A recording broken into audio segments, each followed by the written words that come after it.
नमस्कार दोस्तों, आज की हमारी कहानी है सबक सिखाना ज़रूरी था। शाम के समय पार्क से सैर करके लौटे मोहनलाल जी अचानक अपने घर के गेट पर आकर रुक गए। उन्हें फिर से वही नज़ारा याद आ गया जब उनका पोता सोनू इसी गेट से रोता चिल्लाता हुआ हॉस्टल भेजा गया था। आंसुओं से भरी आंखों से वे घर के गेट को निहार रहे थे। अपने प्यारे पोते की चीखें अभी तक उनके कानों में गूंज रही थी। माँ का रोब भरा चेहरा और पिता की गुस्से भरी निगाहें देखकर वह बोल रहा था, आखिर कौन सी दुश्मनी निकाल रहे हैं आप मुझसे? मैंने आपका क्या बिगाड़ा था जो आप मुझे अपने से दूर कर रहे हैं? फिर अपने दादा का हाथ पकड़कर लिपट कर बोला था, दादाजी, मैं आपको बहुत प्यार करता हूँ। मुझे मालूम है आप मुझसे मिलने ज़रूर आओगे। एक आप ही तो हैं जो मुझे प्यार करते हो। लेकिन दादाजी, आपकी भी कोई इस घर में कहाँ सुनता है। ये लोग इतने पत्थर दिल हैं कि किसी दिन यह लोग भी आपको भी घर से निकाल देंगे। 12 वर्षीय पोते सोनू की बातें उनके अंतर मन को झंझोर रही थी। कभी मोहनलाल जी एक सफल व्यवसायी हुआ करते थे। अपनी मेहनत और लगन से अपार संपत्ति अर्जित की थी उन्होंने। अपने इकलौते बेटे अमित के लालन पालन में कोई कमी नहीं रखी थी। उन्होंने माँ की ममता और पिता के संरक्षण ने अमित को भी एक सफल व्यवसायी बना दिया था। परंतु 3 साल पहले हुए एक्सीडेंट के कारण मोहनलाल जी कुछ समय के लिए चलने से लाचार हो गए थे और उन्हें अपना व्यवसाय छोड़कर घर पर ही बैठना पड़ा। परंतु इस दौरान उनकी पत्नी ने उनकी खूब सेवा की, जिसके कारण वे फिर से अपने पैरों पर चलने लगे थे। परंतु कुछ समय बाद ही उनकी पत्नी चल बसी। पत्नी के जाने के बाद अकेलेपन से परेशान होकर जब उन्होंने वापस अपना व्यवसाय संभालना चाहा, तब तक अमित उन पर पूरी तरह से अधिकार जमा चुका था। अपने पिता को उसने साफ साफ कह दिया था कि इस उम्र में आपको दुकान पर आने की कोई आवश्यकता नहीं है। बिजनेस को मैं संभाल लूँगा, आप घर बैठिए और राम नाम की माला जपिए। परंतु उनका घर पर रहना और अपने पोते सोनू के साथ हंसना बोलना उनकी बहू को अखरने लगा था। पत्नी के गुजर जाने के बाद अकेले हो चुके मोहनलाल जी ने अपने पोते पर अपना सारा प्यार उड़ेलना शुरू कर दिया।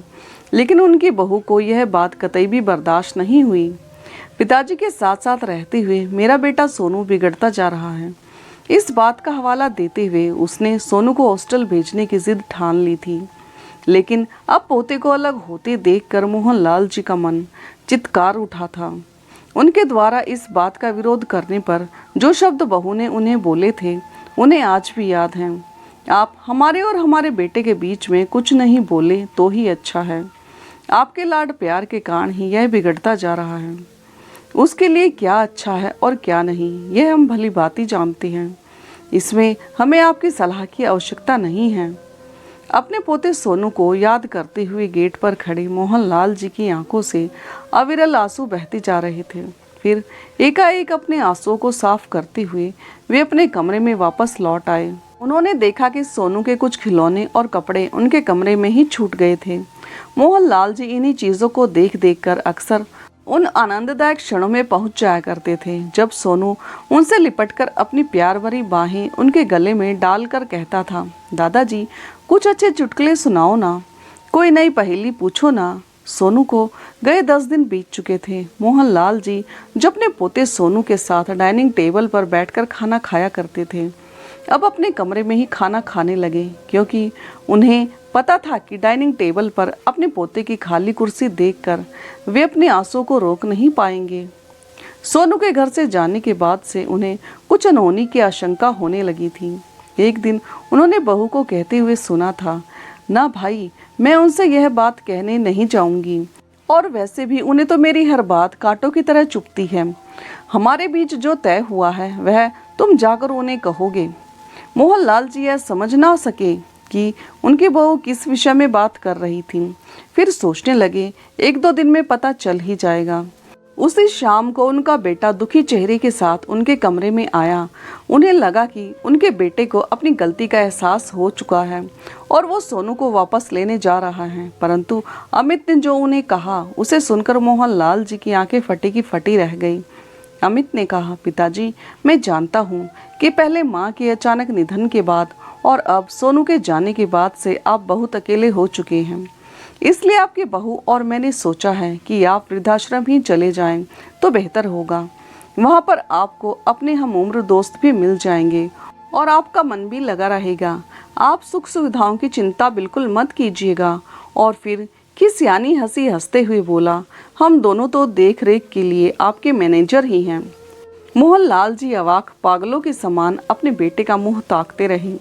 थोड़ी देर के लिए उनका दिमाग सुन्न हो गया, परंतु जल्दी ही उनका स्वाभिमान जाग उठा और गर्दन उठाकर कहने लगे, ठीक है बेटा, तुम दोनों ने सोचा होगा तो ठीक ही होगा। वैसे भी अब मेरी जरूरत कहाँ रह गई है तुम्हें। अपमान का घूंट पीकर मोहनलाल जी की आंखों से विवशता के आंसू टपकने लगे। थोड़ी देर की चुप्पी के बाद अमित फिर से बोला, इसी शहर में नया आश्रम खुला है जहाँ सुख सुविधाओं का इंतजाम किया गया है, जहाँ बड़े बड़े लोग अपने माता पिता को छोड़कर जाते हैं। वहाँ आपको भी बहुत अच्छा लगेगा। तभी अचानक से मोहनलाल जी को अपने पोते के कहे गए शब्द याद आने लगे। सोनू ने जाते हुए उन्हें कहा था कि दादाजी, आज मम्मी पापा मुझे हॉस्टल भेज रहे हैं तो ये कल आपको भी घर से निकाल देंगे। वे हैरान थे कि पोते की भविष्यवाणी सच साबित हो रही थी, लेकिन अचानक ही मोहनलाल जी के दिमाग में कुछ चलने लगा। फिर कुछ सोचकर उन्होंने कहा, अगर तुमने सब कुछ इंतजाम पहले से ही कर लिया है तो फिर यहाँ रुकने का कोई तुक ही नहीं बनता। मैं तुम लोगों पर बोझ नहीं बनना चाहता। इस पर अमित ने कहा, पिताजी, इतनी जल्दी भी क्या है, आप 2-4 दिन यहाँ रुक सकते हैं। परंतु मोहनलाल जी इतने में अपनी अलमारी खोलकर कपड़े निकालने लगे थे। अपना खून भी पराया हो सकता है, यह उन्हें आज एहसास हुआ था। उनके अंतर मन से रह रहकर एक ही आवाज़ आ रही थी कि मैं तो अभी चलने लायक हूँ, पैसे की भी कोई कमी नहीं है। फिर उन बुजुर्गों की क्या हालत होती होगी जो शरीर से भी बिल्कुल लाचार हैं और धन से भी वंचित रहते हैं। उनके आगे तो मेरा दुख कुछ भी नहीं है। सब सोचते हुए मोहनलाल जी ने मन ही मन कुछ ठान लिया था। अब उन्होंने एक उम्मीद और आत्मविश्वास के साथ अपनी राह चुन ली थी। कपड़ों के साथ साथ उन्होंने बैंक की पासबुक और चेकबुक और कुछ ज़रूरी डॉक्यूमेंट भी अपने बैग में रख लिए थे। अपने जीवन के लगभग 40 वर्ष उन्होंने अपना व्यवसाय संभालने में लगाए थे। इतना कुछ हासिल किया और जिसके लिए यह सब किया, आज उन्हें ही वही वृद्धाश्रम भेज रहा था। दिल में दुख के सैलाब के साथ साथ एक अद्भुत निर्णय लिए मोहनलाल जी वृद्धाश्रम आ गए, या यूं कहीं कि पहुंचा दिए गए। वृद्धाश्रम शहर की चकाचौंध से दूर एकांत और प्रदूषण रहित स्थान पर था, जहाँ चारों तरफ हरियाली ही हरियाली थी। वृद्धाश्रम का भवन मन को शांति देने वाला था। जब वे अंदर गए तो देखा कि वहाँ जीवन की सभी आवश्यकताओं का सामान उपलब्ध है। मोहनलाल जी कुछ निराश तो थे, परंतु कहीं ना कहीं अपने मन को समझा चुके थे। वृद्धाश्रम अभी नया नया ही बना था, खास तौर पर उन लोगों के लिए जो धन से संपन्न थे। नया होने के कारण वहाँ केवल कुछ ही बूढ़े लोग थे। स्त्री पुरुष सभी को मिलाकर केवल 15 से 20 ही वृद्धजन थे, जिन्हें रुपए पैसे की कोई कमी नहीं थी, परंतु फिर भी उनके चेहरे पर गंभीर उदासी थी। अतीत की छाया उनके चेहरे पर साफ साफ नजर आ रही थी। मोहनलाल जी मुस्कुराकर सभी से मिले। वहां उपस्थित वृद्धजन उन्हें प्रफुल्लित और मुस्कुराते देखकर हैरान थे, क्योंकि वे सब तो अपमान की वेदना सहते सहते अंदर तक टूट चुके थे। परंतु मोहनलाल जी वहां अदम्य साहस के साथ खड़े हुए थे। सभी वृद्धजन समृद्ध परिवारों के सदस्य थे, परंतु सबके सब अपने में ही खोए हुए थे। अतीत में मिले जख्मों से वे अभी तक उबर नहीं पाए थे। मुस्कान उनके चेहरे से कोसों दूर थी। वृद्धाश्रम में हर महीने एक रविवार को छोटे से धार्मिक अनुष्ठान का आयोजन किया जाता था। इसी बहाने सभी वृद्धजन उत्साह के साथ किसी न किसी तैयारी में व्यस्त हो जाया करते थे। इस बार भागवत कथा करवाई जा रही थी। जब भागवत कथा चल रही थी तो मोहनलाल जी का ध्यान विशेष तौर पर भागवत कथा की कुछ पंक्तियों की ओर गया। कथा समाप्त होने के पश्चात मोहनलाल जी ने सभी वृद्धजनों को संबोधित करते हुए कहा, देखिए, यदि आप सभी की इजाज़त हो तो मैं आपसे कुछ कहना चाहता हूँ। मैं इस शहर का एक सफल व्यवसायी रह चुका हूँ। कुछ समय पहले ही मेरी पत्नी की मृत्यु हो चुकी है। अब मैं अपने बेटे अमित के साथ रह रहा था। आप सबके समान ही मुझे भी घर का अवांछित हिस्सा समझकर यहाँ भेज दिया गया है। मायूस तो मैं भी बहुत हो चुका हूँ, लेकिन मेरे साहस ने मुझे हारने नहीं दिया और आज भागवत कथा सुनकर जो ज्ञान मुझे मिला है उसे मैं आप सभी के साथ बांटना चाहता हूँ। गीता में कहा गया है, जहाँ पाप का बल बढ़ जाता हो, जहाँ छल कपट हो रहा हो, वहाँ पर मौन रहने से अधिक गंभीर अपराध और कुछ भी नहीं हो सकता। कभी कभी हम सबके जीवन में एक ना एक समस्या अवश्य आती है कि हम किसी ताकतवर के समक्ष मौन हो जाते हैं। हम सभी ने भी ऐसा ही किया है, परंतु आज भागवत कथा सुनकर मेरे दिल में एक अदम्य साहस और उत्साह जागृत हो गया है। अरे, हम सभी को तो भगवान का शुक्रिया अदा करना चाहिए कि हमारे पास कुछ तो है जिसका हम उपयोग कर सकते हैं। हमें दुनिया को नहीं दिखाना है कि हम अंदर तक टूट चुके हैं। जीवन का सही समय सर्वोत्तम है। ये ध्यान में रखते हुए हमें परोपकार की तरफ कदम बढ़ाने चाहिए। हम सभी लोगों के पास दौलत की कोई कमी नहीं है। वह दौलत जिसे हम सभी ने अपनी मेहनत से इकट्ठा किया था और उसका उपयोग करने का हमें पूरा हक है। हम सभी लोगों ने अपने बच्चों के लिए धन जुटाने में पूरी उम्र व्यतीत कर दी है। उसका सिला हमें यह मिला कि आज हम वृद्धाश्रम में खड़े हैं। क्यों न जीवन के इस अंतिम पड़ाव पर उन वृद्धों के बारे में सोचा जाए जो तिल तिल कर मर रहे हैं क्योंकि उनके पास पैसा नहीं है। उनकी जिंदगी आवारा पशुओं से भी बदतर हो गई है। जब हम बुजुर्गों का अपना खून ही सफ़ेद हो गया हो तो क्या हम परोपकार की तरफ नहीं बढ़ सकते? यदि हम एक दुखिया व्यक्ति को उसके अंतिम समय में शांति और सुख प्रदान करते हैं तो इससे बड़ा नेक कार्य तो हो ही नहीं सकता। इस दुनिया में देने से बड़ा और कोई सुख नहीं है। मैं अपने बेटे को इस योग्य बना चुका हूँ कि वह स्वयं कमा सकता है। मेरा खड़ा किया हुआ व्यवसाय आज उसके हाथों में है, परंतु मैं इतना तो कर ही सकता हूँ कि मेरी अर्जित की हुई बाकी संपत्ति मैं उन वृद्धों पर खर्च करूँ जो पैसों की कमी के चलते इस आश्रम में नहीं रह सकते, जिनकी जिंदगी सुविधाओं से रहित वृद्धाश्रम में रहकर बद से बदतर हो चुकी है। जो वृद्धजन कार्य करने में समर्थ होंगे, हम उनसे वह कार्य करवा सकते हैं जिस कार्य को करने में उनकी रुचि होगी, ताकि वह स्वयं को न तो किसी दूसरे पर आश्रित समझे और न ही किसी हीन भाव से ग्रस्त हो पाए। यदि हम अपने धन का प्रयोग दुत्कारे हुए वृद्धजनों को नवजीवन देने के लिए प्रयोग करें तो इससे क्या सभी को संतोष और प्रसन्नता नहीं होगी? यह सब सुनकर उन वृद्धजनों के मुरझाए हुए चेहरों पर संतुष्टि की रेखाएं खींचने लगी।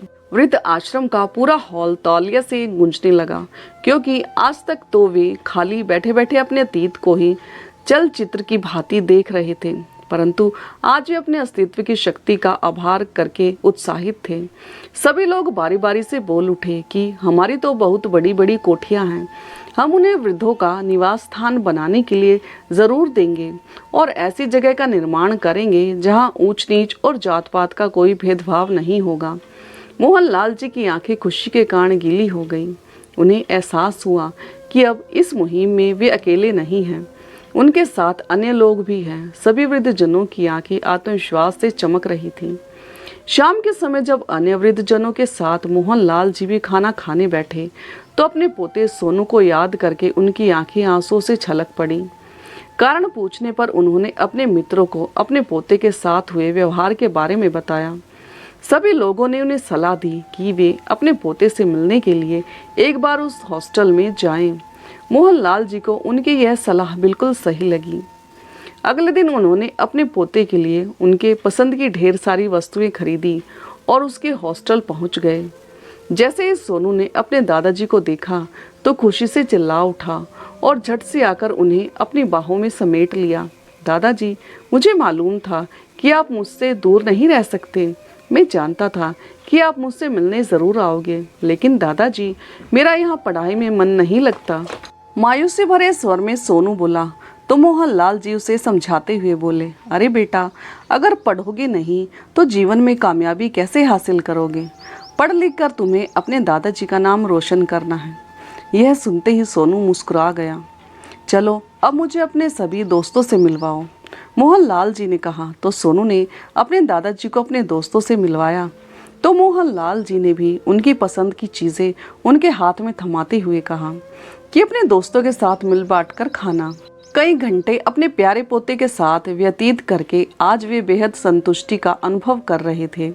फिर थोड़ी देर बाद सोनू ने अपने दादाजी से पूछा, दादाजी, मम्मी पापा कैसे हैं? तो उन्होंने मुस्कुराते हुए जवाब दिया, बेटा, अब मैं घर में नहीं रहता हूँ। शहर में ही एक वृद्धाश्रम में मैं वहीं रहता हूँ। इस पर सोनू को गुस्सा आ गया और चिल्ला कर बोला, मैं जानता था दादाजी, उन्होंने आपको भी घर से निकाल दिया ना। लेकिन दादाजी आप चिंता मत कीजिए, जब मैं बड़ा हो जाऊंगा तो हम एक अलग घर में रहेंगे। तो हंसते हुए दादाजी ने कहा, बेटा वहाँ तो मेरा मन नहीं लग रहा था, इसलिए आश्रम में भेज दिया। मैं सब समझता हूँ दादाजी, वे लोग हम दोनों से प्यार नहीं करते, इसलिए तो हमें दूर कर दिया। तो दादाजी ने सोनू के माथे को सहलाते हुए कहा, बेटा वे तुम्हारे माता पिता हैं, तुम्हें उनके बारे में ऐसे नहीं बोलना चाहिए। वे जो कुछ कर रहे हैं तुम्हारे भविष्य को उज्जवल बनाने के लिए ही कर रहे हैं। फिर हॉस्टल में अन्य बच्चे भी तो हैं, सब तुम्हारे दोस्त बन गए हैं, उनसे ज़्यादा और क्या चाहिए। फिर सोनू एकटक अपने दादाजी की तरफ देखने लगा और मासूमियत से बोला, दादाजी आपका घर कहाँ है, मुझे भी देखना है। तो मोहनलाल जी की आंखों में एकाएक आंसू आ गए। फिर उन आंसुओं को बड़ी कुशलता से पोंछते हुए कहा, बेटा हमारे घर में तो सभी बूढ़े लोग रहते हैं, वहाँ तो तुम्हारा मन भी नहीं लगेगा, मैं ही तुमसे मिलने आता रहूँगा। वृद्धाश्रम वापस लौटने के बाद मोहनलाल जी काफ़ी देर तक निराश और उदास बैठे रहे। फिर एकाएक उनके मन से आवाज़ उठी कि भावुकता में बहकर मुझे अपना लक्ष्य नहीं भूलना चाहिए। मेरा लक्ष्य मेरे सामने है और इस समय बहुत से हाथ मेरी सहायता के लिए तैयार हैं, इसलिए मुझे अपना लक्ष्य भूलना नहीं चाहिए। यही सोचकर अचानक जबरदस्त उत्साह के साथ खड़े हुए और आश्रम के अन्य वृद्धों के साथ बैठकर बातचीत करने लगे।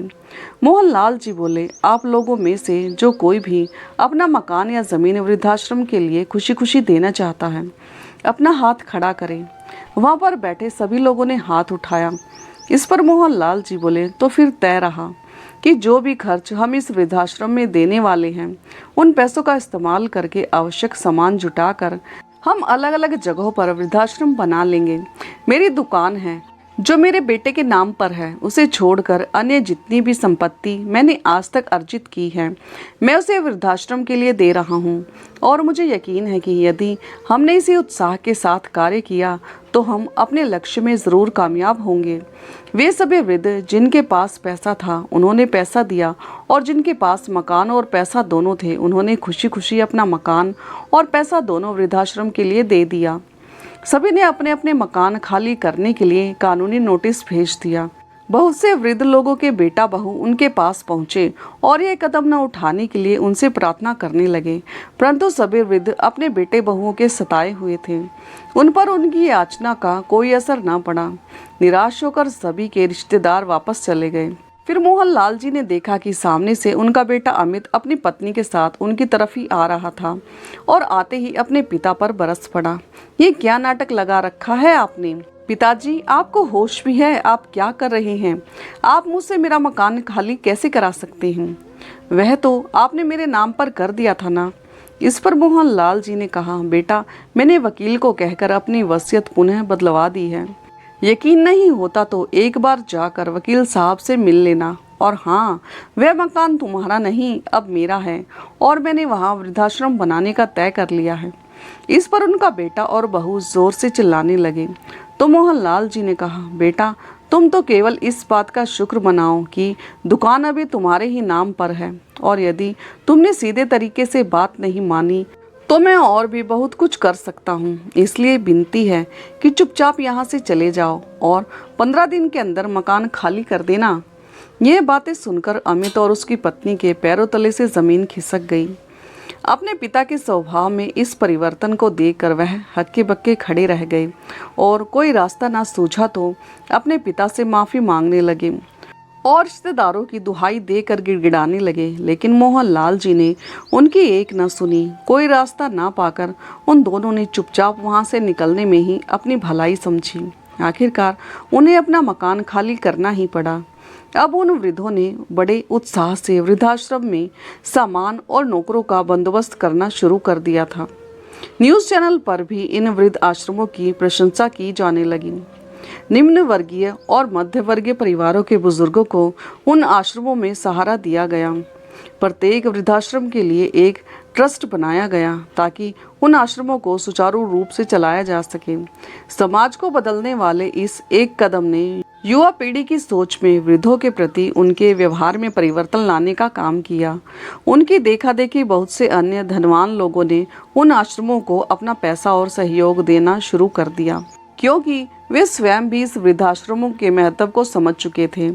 उनमें भी परोपकार की भावना जोर मार रही थी, या फिर हृदय के किसी कोने में उन्हें भी मालूम था कि एक ना एक दिन उन्हें भी इन आश्रमों की आवश्यकता पड़ सकती है। आज अपने घर, जिसे मोहनलाल जी ने वृद्धाश्रम में परिवर्तित कर दिया था, की एक कक्ष में बैठक हुई।